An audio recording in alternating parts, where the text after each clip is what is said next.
4 দেশের সফরের দ্বিতীয় পর্যায়ে সদ্য স্পেনে গিয়ে পৌঁছেছেন ভারতের প্রধানমন্ত্রী নরেন্দ্র মোদী। কিন্তু খবরের শিরোনামে নতুন করে উঠে এলো বার্লিন সফর, সৌজন্যে অভিনেত্রী প্রিয়াঙ্কা চোপড়া।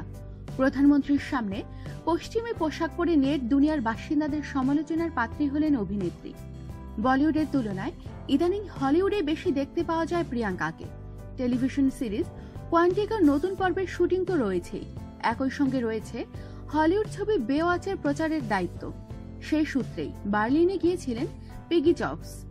একই সময় বার্লিনে ছিলেন প্রধানমন্ত্রী নরেন্দ্র মোদীও। ঘটনাচক্রে একই হোটেলে ছিলেন দুজনে। অভিনেত্রীর সঙ্গে সৌজন্য সাক্ষাৎ সারেন প্রধানমন্ত্রী, কিন্তু এই সাক্ষাতেই বিপাকে প্রিয়াঙ্কা, কারণ তার পোশাক। অস্ট্রেলিয়ার ডিজাইনার জিমারম্যানের পোশাক পরেছিলেন অভিনেত্রী। সাদা রঙের সেই ফ্লোরাস ড্রেস হাঁটুর খানিকটা উপরেই শেষ হয়ে গেছে।